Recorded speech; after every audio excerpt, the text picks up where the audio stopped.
Go with your gut. That's the moral of this story. Let me just tell you a little story. I'm at a closing. We actually did fantastic the first quarter. I did probably enough of this year, 7 months, as much as I did 9 months of last year. So that's always good. And then obviously a lot of business on the horizon. So this is the story. I have a closing today. All right. So a closing in real estate means that the owner and the buyer are going to be exchanging keys and obviously checks and everything else. Go to it. On the way, I say, you know what, I'm going to call this referral. And the referral has been working with someone before. Okay. So the person is looking to buy on the West Coast. I'm sorry, the person's coming from the West Coast looking to buy on the East Coast here in New York City. That's where I work, blah, blah, blah. Get on the call, great guy. And he talks about, I'm working with someone.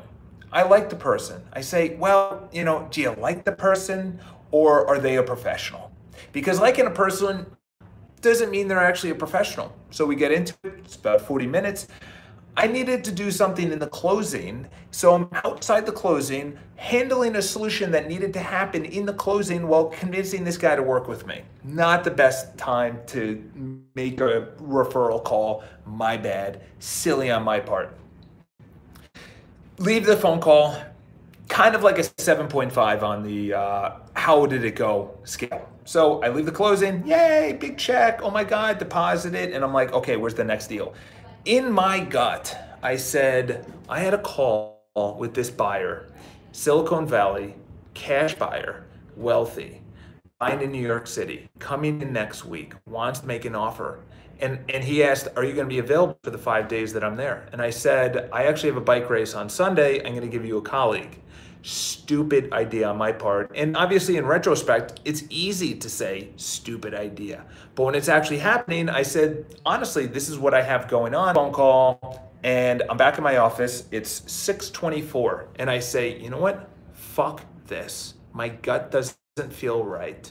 I don't want to wait until tomorrow to find out if he's going to choose me over the other person. I'm calling him right now.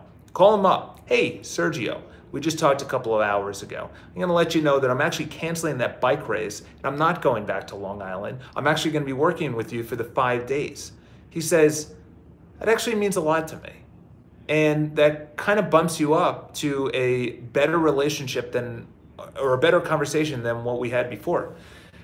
I'm telling you right now, every decision I made, 2009, when I wasn't happy and I was at Oppenheimer Funds, I volunteered to be laid off. I had no idea how it was going to work out. And I was at Oppenheimer Funds. I got licensed to go into real estate.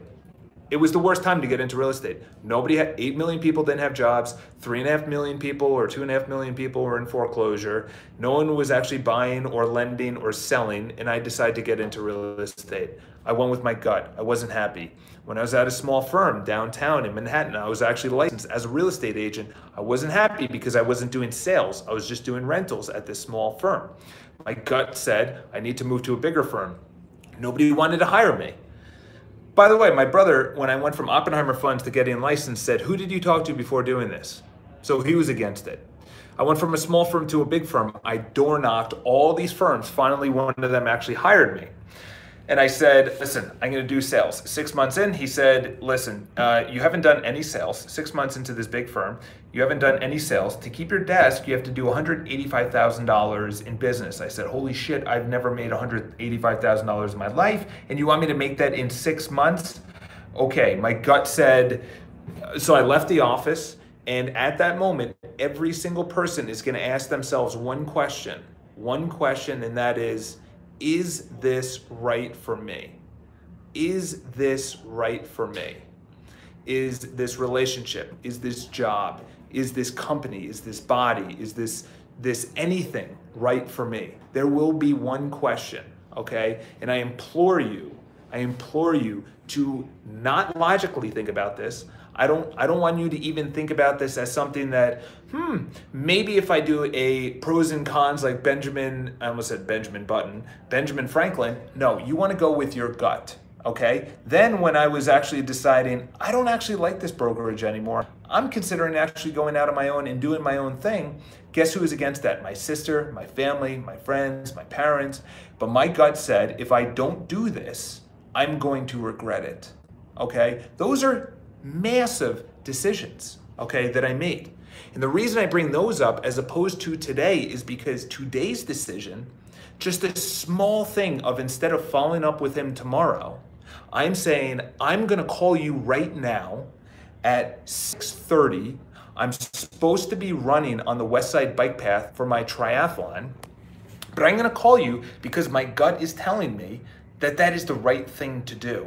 My gut is telling me that if I want your business, I have to earn it. My gut is telling me that when I'm in bed and I'm pissed off because I didn't make this call, that I'm gonna be more angry after that 100-mile bike race because I didn't get that $40,000, $50,000 commission. I didn't get a new client. I didn't impress the person that referred me the business, okay? Go with your gut. Other people, by the way, your gut will tell you stop doing something. That's also good. Stop hanging out with this person. Stop doing shit that doesn't fucking matter. Social, gaming, computer, cell phone, email, text, none of that fucking matters. What matters is what you do in this real world. So by me working with this guy, potentially getting another $40,000, $50,000, I can now, guess what?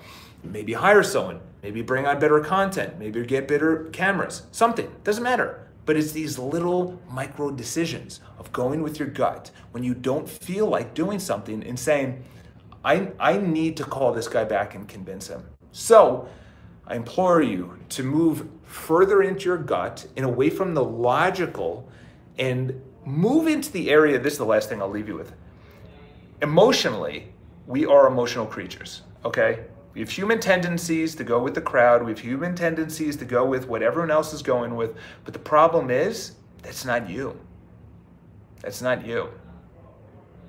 You might be wanting to do a different concert or a different trip or a different company or a different industry or a different career path than, say, your parents, family, society, school. Go with your gut. Have an amazing day. Any questions, let me know. Talk to you.